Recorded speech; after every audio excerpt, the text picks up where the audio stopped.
Yo! Has this been an insane day in the NBA or what? Not to mention one of the craziest summers of high-profile players on new teams. We're talking about Jimmy Butler from the Bulls to the T-Wolves, Paul George, the Pacers to the Thunder, Kyrie, Cavs to the Celtics, and now this. In case you've been under a rock today, Carmelo Anthony was traded to the Oklahoma City Thunder for Enes Kanter and Doug McDermott and a second-round pick for 2018. This is great for the NBA, making splashing headlines in the heart of football season. James, what do you make of this trade? Well, I don't think you can assess a trade as soon as it happens. But as for what I think right now, I think the Thunder just gained a pure scorer, someone who's been a superstar in this league for many years. Yes, Melo is getting older. He is 33 and will be 34 before season's end.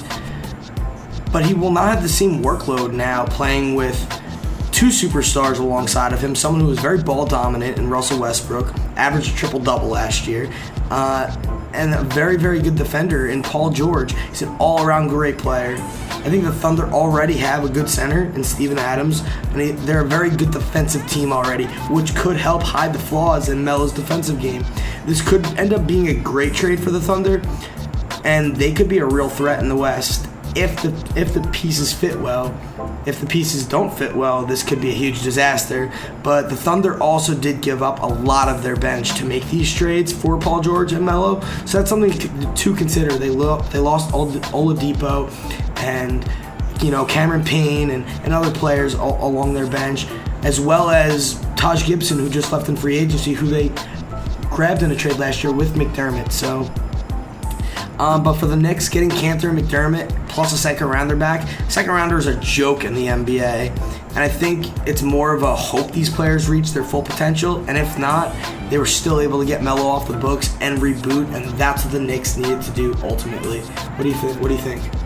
See, well, this depends on what Carmelo shows up in Oklahoma City.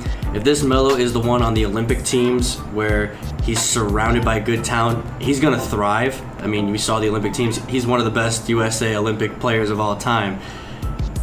But if this is the Melo that we've seen with the Knicks over the past, 6, 7, 8 years, however long it's been, then Oklahoma City could be in a real disaster right here, a real problem. It could end up sending Westbrook and Paul George to the Lakers. Who knows about that? But if this does work out, you could argue that Oklahoma City is the second best team in the West. And a real threat to the Warriors in reality. Well, in my opinion, are they a threat to the Warriors? I don't think so. Are they a threat to the Spurs?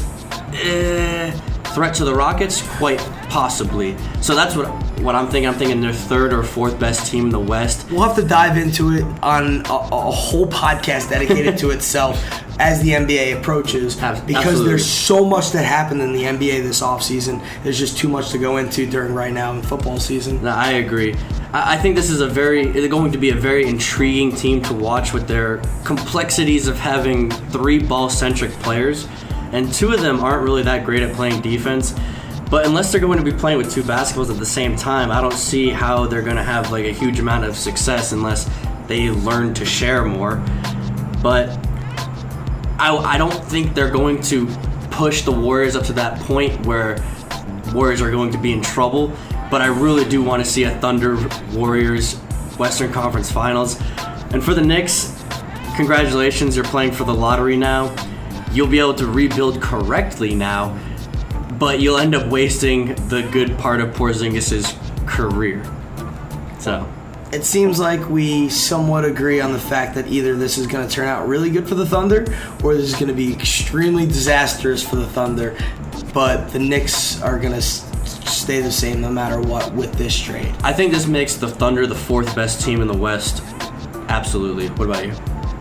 I would say at least the fourth, but now definitely a top 4 team in the West for sure. All right. You can download our podcast on iTunes, through the iPhone podcast app, and through the Android podcast app. You can also access our content on Facebook. Go like our page at Between the Hash Marks. There's going to be more content there. And you can subscribe to our YouTube page at Between the Hash Marks as well. Feel free to email the show, bthashmarks@gmail.com. We gave you a little bit of tease. Now time for my opening rant.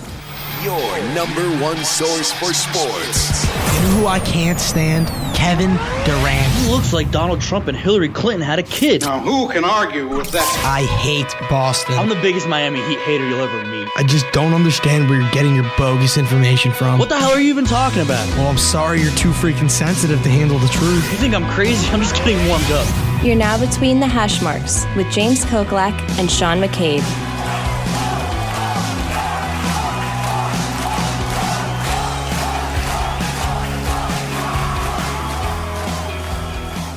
Following the Dallas Cowboys is like following a circus. One week people are telling you how amazing they are, and the next week people are telling you how awful they are. But because of how week 2 transpired for Dallas, much of the blame is being placed on their savior, Dak Prescott. Going into week 2, I was praising the Cowboys and admitting I was wrong about Dak last season. And just then he goes and throws up a clunker, making me look dumber than a Miss USA winner. But one bad game is being more than reactionary, and I'll tell you why. Let's just consider everything for a moment. In 2015, Tony Romo goes down and the Dallas Cowboys are god-awful, only winning one game without him. Then they draft one of the most poised people to ever play the game. With essentially the same team, Dak Prescott and a rookie running back lead the Cowboys to the best record in the NFC. They then go into this season and face a Giants defense that looks very good, and their secondary is absolutely amazing, maybe the second or third best in the NFL. And all Dak does is lead every Cowboy drive into opposing territory. Not one drive stopped in their territory against a top defense. They then go to Denver, one of the toughest places to play in NFL history, and they can't run the ball worth a damn. So they have to rely on Dak. And they start making Dak do things that he is not built for, making him do things that he was not drafted to do, throwing 50 times a game against the best secondary in the NFL. And to be honest, who is built for that? I can think of 3 or 4 quarterbacks of all time that can handle having no running game and being successful against average defenses, never mind what most people consider the best defense in the NFL. Dak is not that, and nobody is saying Dak was that guy. And if you did actually think that he was that guy, then you are part of the problem. He is not Aaron Rodgers. And just because he didn't lead his team in a come-from-behind victory in one game doesn't make him a garbage game manager. Now, this criticism comes with being the quarterback of the most watched NFL franchise. You get the praise if your team wins, even if you didn't do anything, and you get criticized if your team loses, even if the rest of the team didn't show up. But the hate is uncalled for, the criticism is uncalled for, and most of the criticism is coming from people that have an agenda. And while I'm sure the opposite is true too, but if someone's worst NFL game includes 60% completion percentage, 2 touchdowns, 2 interceptions, and 225 yards, then the rest of the NFL should be absolutely terrified. James, what do you think? Well, I agree with you. I think Dallas and Dak will be fine. I think that this was like a wake-up call against Denver. I think every team has a wake-up call. The Patriots had a wake-up call in week 1. Every team has that blip on their schedule. It's part of the game. It's part of the nature. You can't be perfect in a season. That's why it hasn't been done since the 72 Dolphins, and they didn't have a 17-week schedule with 16 games plus playoffs. So it's different. This is a non-story to me that people actually would take the time of their day to down Dak and the Cowboys after this. They're either Giant hater or Giant fans, Eagle fans, or Redskins fans, in my opinion, because the Cowboys are the real deal. Dak is the real deal. You couldn't have said it better. He is a very poised quarterback, especially for a sophomore, let alone a freshman like he was last year, a rookie in the league. And to be as poised as he was, I wouldn't worry about it, Dallas fans. You guys are fine. But speaking of tough schedules, the Cowboys have yet another tough secondary to go up against this week in the Arizona Cardinals on Monday Night Football on ESPN. Do I have a fantasy sleeper from that game on my list? You'll find that next on BTH. You're listening to Between the Hash Marks with James Koklak and Sean McCabe, brought to you by an unknown sponsor we don't have yet. Now back to the show. All right, and we're back here on BTH. And we're going to go into fantasy sleepers now. Waiver wire pickups, sleeper picks, things like that. Fantasy football is the biggest market in sports betting as we speak. So my waiver wire pickup this week would be J.J. Nelson. Who? J.J. Nelson. Go at him. Last week he had 120 yards on 5 receptions, including a 45-yard touchdown bomb from Carson Palmer. I know Carson Palmer is more towards the washed-up side than he is towards the MVP side.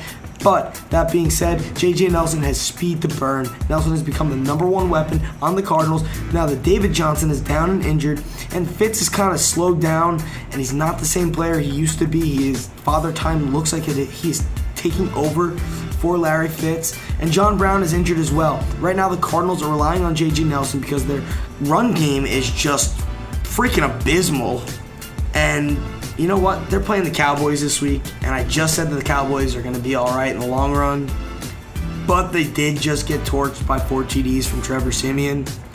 Play J.J. Nelson this week. He's only owned in 56.2% of leagues in ESPN Fantasy, and that is up from 47% last week. So if I'm not telling you to go pick him up, that stat should be, because he was owned in less than 10% of leagues up until he played in his last game. Pick up J.J. Nelson. He should be a strong flex play for you this week, especially in a PPR. Who's your pick? Waiver wire must add this week is Chris Carson, running back of the Seattle Seahawks. Yes, Seahawks offensive line looks god-awful, and this backfield currently has 4 running backs in it. But Seattle has always struggled in September. Their offensive line has been pretty bad in the month of September as well. That's why they have struggled. But they always fix it. They always find the way to fix it no matter what. I see no reason why that this won't continue to happen. Thomas Rawls is still banged up. Eddie Lacy isn't doing anything at all. He has now been downgraded to basically the 4th running back on this team. And Procise is the pass catching back. He's coming in on 3rd downs. He's not going to be taking away from Carson.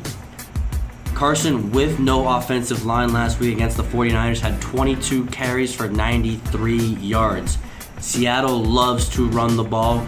And if Carson has a decent week against a stout Titans D on the road, he will be a very steady running back too for the rest of the year. He is currently owned in 41.3% of leagues. Over the past week, he has been added in 34.8% of leagues. You can see the trend. People are starting to buy into him already. You need to get him now. Who's your next player? Well, I'm going to go with a sleeper now. He can't really be a waiver wire because he's owned in 92% of ESPN Fantasy Leagues, which is actually down 1% from last week.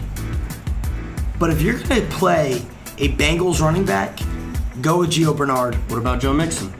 Well, a lot of Bernard's points in fantasy this year have come during garbage time, but all fantasy points count the same now, don't they? Okay. The Bengals now have a new offensive coordinator that looks to get the offense back on track. They look like they're lost in India somewhere.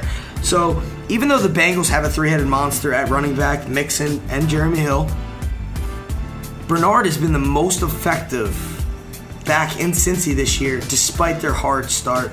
The Bengals' rushing attack is 23rd in the league entering week 3. He is the only back in Cincy that is averaging over 4 yards per carry, and he is also averaging 18.3 yards per catch. Playing the Packers this week, the Bengals will likely be in catch-up mode, at least in the second half, which should feature Bernard more often than the other backs. If you're going to play a Cincy back this week, Bernard's your guy, and I think he's going to have a big week with his new offensive coordinator. Who is your sleeper pick of the week? My sleeper pick, it's not for this week, but it's going forward, is, well, you actually could maybe get a steal from him this week if things go right. Samaje Perine. If you are a Fat Rob Kelly owner, I am very, very sorry for you, but you need to pick up Samaje Perine because Fat Rob Kelly might not play this week. You need to pick him up yesterday because Washington loves to run the ball even though they're not good at it. And it seems like every year the Skins have a new featured back that ends up breaking out. If Rob Kelly does not play this week and Samaje Perine is the guy, I could see him going off for big numbers against the Raiders on Sunday night at home. Now, I also have a sneaky play this week. If you need to stream a quarterback, if for some reason you still have Tyrod Taylor on your team or other garbage quarterbacks, pick up Jay Cutler. And a lot of you are saying, oh, whoa, why are you saying pick up Jay Cutler? I'm saying pick up Jay Cutler because he is going against the damn Jets.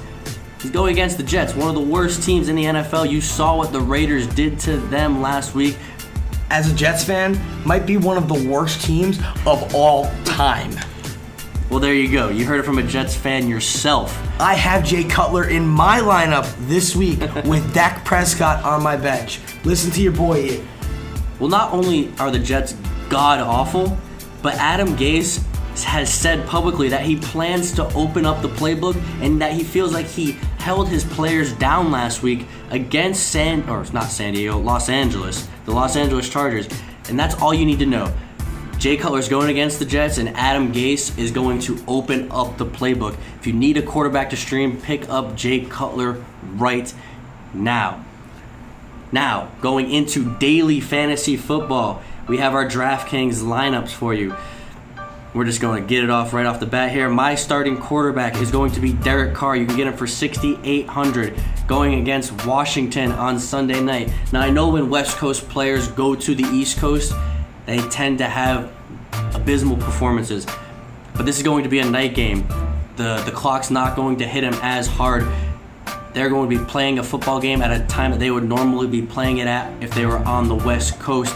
And Washington's secondary is awful. Absolutely awful. Expect Derek Carr to put up big numbers.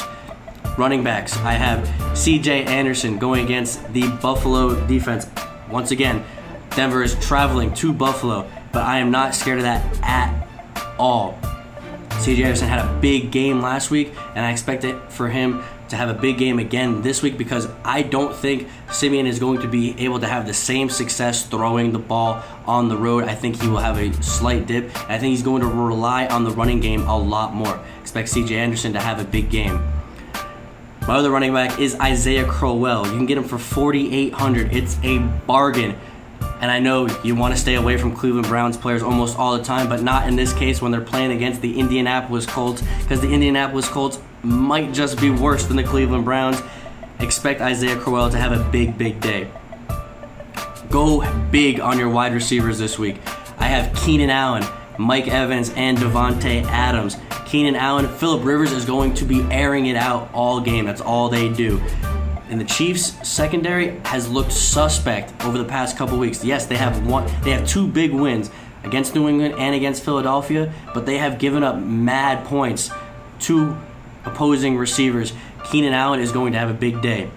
Mike Evans going against the Minnesota Vikings. Yes, it's in Minnesota. Yes, Minnesota plays better at home, but their defense is going to be on the field all day because Sam Bradford is not going to be playing. Expect Minnesota to struggle. Expect Tampa to air it out left and right. And their secondary has given up a lot of points to opposing receivers. Expect Mike Evans to have a big day. Devonta Adams. This is a little bit of a risk here. I am picking Devonta Adams, expecting Jordy Nelson to be limited, expecting Randall Cobb to be limited. Aaron Rodgers is going to be airing it out all game against the Cincinnati Bengals. Expect Devonta Adams to have another big game. My tight end, I have Zach Ertz. There is only two teams worse in the NFL against tight ends than the New York Football Giants. You need to play Zach Ertz right now. He is getting targeted left and right by Carson Wentz, and Philadelphia loves to throw the ball because they cannot run it, even though they should in this game because the Giants' run defense is bad. Their defense against tight ends is worse. Philadelphia is going to be throwing it all over the place. My flex play, Kendall Wright. You need the cheap guy in there. Kendall Wright is going for $4,300. Chicago is going to be losing this game against Pittsburgh. Yes, they're at home, but they're going to be losing this game. Expect Mike Glennon to be throwing it. He's got to throw it to somebody. That person's going to be Kendall Wright. Expect him to have a mad PPR day. And my defense is the Eagles' defense. You can get them for a bargain for only $3K. Look, the Giants don't have an offensive line, and Philadelphia is very opportunistic. Expect them to have a couple of turnovers and a score. James, what is your DraftKings lineup looking like? All right, let me start off with my quarterback, Alex Smith. $5,900 you can get him for. He's going up against the Chargers, 28th opponent ranking, 25 fantasy points per game. Alex Smith is a must-play this week. I'm telling you. Le'Veon Bell. Him and Odell Beckham, who I have on my roster as well, I'm getting there, are both going to have breakout weeks this week. Trust me, they cannot be held down forever. And we are entering week 3 now, and neither has had a big game. And I fully believe that both will have big games this week. He's 8,800. He's playing the Chicago Bears. That is Le'Veon Bell. Chris Thompson from the Washington Redskins, 4,500. His opponent ranking is 4. He's going up against the Raiders. But Chris Thompson is an excellent pass-catching back. This is PPR in DraftKings. Chris Thompson for 4,500. He is your risk play of the week, but the risk may be worth the reward. Odell Beckham. Yes, I know. He's going up against the Eagles. They're the opponent ranking 10th against the wide receivers. And yes, he's 8,600. But I think Odell is due for a huge game this week. Everybody's putting doubts on him right now because of his ankle and saying, is he worth the money, blah, blah, blah. Odell Beckham is going to go off this week. He's playing a division rival. It's just like playing the Redskins and the Cowboys. Odell always seems to have big games in the biggest moments, and the Giants need it from him more than ever this upcoming week. Odell Beckham is a must-play for me. Deshaun Jackson, 29th overall opponent ranking. He's going up against this week in Minnesota. He's only 4,600, and yet I think he's going to have a big game too. I think he's due for a big game. I think he's itching to get the ball. He didn't have a big game in week 2. He didn't get to play in week 1 because of Hurricane Irma. I think Deshaun Jackson is itching to have a big game with Jameis Winston. That's why he came to Tampa. And I think that having Mike Evans alongside of him this week is going to put Deshaun Jackson in wide receiver 2 territory this week. Now, I have my own waiver wire pickup of the week on my DraftKings lineup. J.J. Nelson, 5,300, going up against 21st opponent ranking against wide receivers in Dallas, who did just get torched by Trevor Siemian and company. I think J.J. Nelson, for the reasons I expressed earlier, is a must-play this week for the price that he is. Our tight ends are the same. Zach Ertz, 30th opponent ranking is the New York Giants against tight ends. Zach Ertz should, keyword is should, have a monster game against this porous defense against tight ends for the New York Giants. If the Giants have a weak spot in their defense, it is in the middle of the field. It is not their cornerbacks or their safeties. It is their linebackers. And who covers the tight ends but the middle linebacker? Play Zach Ertz this week. My flex, Kenny Stills. Both Devontae Parker and Jarvis Landry are questionable this week. Kenny Stills he's just like the glue that you stick in the corner of a room somewhere and you come back 5 years later and the glue is still there. Kenny Stills just never goes away. He's always a thorn in your side when you're playing him. Nobody hears about him, but he's always scoring touchdowns. He's always getting receptions. He's always putting up fantasy points. I think this week against the porous Jets defense, might be the worst defense in the league besides our defensive line. Play Kenny Stills this week. 4,400, you cannot beat that. And last but not least, the defense. I have the Tennessee Titans at 2,700. Going up against the Seattle Seahawks. Play the Titans defense. Seattle struggles when they come east, whether it's the Central Time Zone or the Eastern Time Zone. Seattle struggles with those games, and they have struggled with those games in the Pete Carroll and Russell Wilson era. Play the Titans defense this week. They could end up being the risk-reward play that you want. But coming up next, I'm going to go 5-0 this week. What about you? Because last week I went 3-2. You went 4-1 in the NFL picks. we're winning money technically if we're putting money down in Vegas. Yep. So why aren't you listening to us? You should. There is no reason not to. And coming up next, we got 5 more picks this week. We'll be right back on BTH. You're listening to Between the Hash Marks with James Koklak and Sean McCabe, brought to you by an unknown sponsor we don't have yet. Now back to the show. And welcome back to BTH. We are going to get right into our picks against the spread. I went 4-1 last week. James went 3-2. If you listen to us, you're going to be winning money against Vegas. You might as well put down the big buckaroos and take them down with us. We're doing it.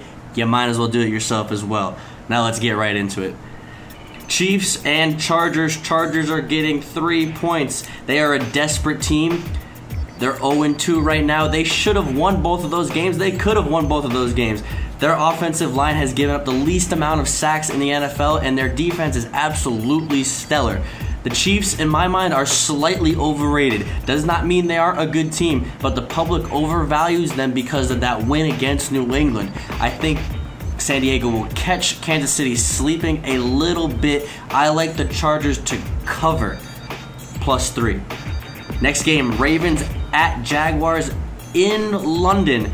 Jaguars are 3.5-point dog. I hate betting on my team, but this one is too good to be true. The Jaguars know this trip. They do it every year, and their defense is kind of scary, especially against a banged-up offensive line that Baltimore has. Look, Baltimore lost an offensive lineman at the beginning of the year, and they just lost Marshall Yanda for the season. That is detrimental to Baltimore. And even though Baltimore has been dominant, they haven't been very good through the air. Expect that Jaguars pass rush to swamp all over Joe Flacco. And Blake Bortles is surprisingly good in these London games. 4 touchdowns to just 1 interception. The Jags may not win, but they will cover 3.5. Seahawks at the Titans. The Titans are a 2.5-point favorite. Titans are actually one of the worst home teams over the past couple of years. 6-16 straight up. But that doesn't matter. Seattle is an even worse road team in September. They have absolutely no offensive line. Just think about this. They're so bad, they only scored 12 points against the 49ers at home, while the Rams just put up 41 points against those same 49ers. The Titans will score points. DeMarco should be back, and even if he's not, Derrick Henry looks just as good. Titans will win, swallow 2.5. Next game, Broncos at the Bills. Broncos are a 3-point favorite. I know everybody is going to love the Broncos in this game, so I should be the contrarian and go against the public and go with the Bills, right? Wrong. I normally hate going with the road favorites, but the Broncos secondary is insane, and Tyrod Taylor couldn't handle a Carolina secondary, never mind the best one in the league. They will rely on the running game this week, and Denver will be wise to those tricks. Denver will run away with this one. Take Denver -3. And my favorite pick of the week, Falcons at the Lions. Lions are a 3-point dog at home. Absolutely nuts. Falcons dominated Sunday night, making them overvalued in the public because everybody watched that game. Everybody's like, wow, they whooped the Packers' butt. Go with the Falcons. Go with the Falcons. Think about this. If they were the home team, they would be a 9-point favorite because of the 6-point swing between home and road. That is way off, and Stafford is playing some of the best football of his career. Detroit is 7-1 in their last 8 games against the spread, and they're getting points. I absolutely love this pick. Detroit will cover, and they will win outright. James, does that sound like 5-0 to you? Wrong. Well, I'm going to start off with my picks. Philly and the New York Giants at Philly. Philly is favored to win by 6.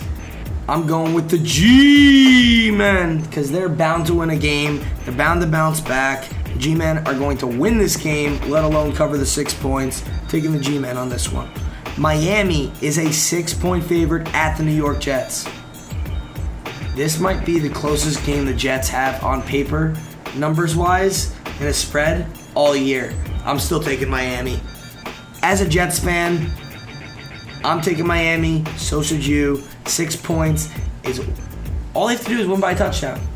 Can the Dolphins beat the Jets by a touchdown? I think so. So should you. Take Miami. This is a tricky one, but I think that the quarterback that's not playing is huge. Tampa Bay is a 2.5 favorite at Minnesota. I'm going with the Bucks. I think that the Bucks have a ridiculous offense, especially when Doug Martin comes back. Woo! Can't count them out in the NFC South. But that being said, Sam Bradford being out, Minnesota's defense, yes, they're good, but how effective can they be if they're on the field all game long? Going with Tampa Bay to win by a field goal. This is where we differ. Kansas City is a 3-point favorite at the Chargers. Keyword is at the Chargers. I'm still going with Kansas City. Why? Because it's still a Kansas City home game. The Chargers don't have a home game this year playing in LA. All their fans are in San Diego. They're not filling up the stadium. Their stadium doesn't even fill up Their stadium doesn't even hold a third of what most NFL stadiums hold. And most of the fans are opposing team fans. The Chargers are going to have a really tough year because of this. As I said in the beginning of the year, I think they're going to lose a lot of close games. This won't be one of them. I think it's going to be a shootout, and I think Kansas City is going to win by at least a touchdown. Going with Kansas City on this one, 3-point favorite. And this is where we're the same. And I'm surprised because a lot of people will look at this game and think Atlanta, 3-point favorite at Detroit. Atlanta's got this high-powered offense. Atlanta's coming off going to the Super Bowl, almost beating the Patriots and being up 28-3. I mean, we're not going to take a shot at Atlanta right now, but Atlanta, everything points to Atlanta, yet we both have Detroit. I'm taking Detroit not only to cover the spread, but I think they're going to win it. That doesn't, even if they don't win, I'm still going to be 1-0 for this game like you if they cover the spread. But I think Detroit's going to win. I think Detroit is underrated. I think Atlanta is overrated. And I think that is going to show in this game. Now, does that sound like 5-0 to you? Sounds like you're going to go 1-4. You'll get one of those games, right? Well, you know, I don't know about that one with maybe at least two. Come on, the Miami and the Jets. Yeah, maybe. But, well, that's going to do it for this week. Please remember to follow us on Facebook at Between the Hashmarks. Send us emails at bthashmarks@gmail.com. We will answer your questions live on air. Also, download and subscribe to us on iTunes and on your Android app if you have an Android phone and not an iPhone. Coming up next week, we're going to talk about, does the NFL belong in London full time? What are my thoughts? What are Sean's thoughts? What are your thoughts? We'll talk about it next week right here on BTH.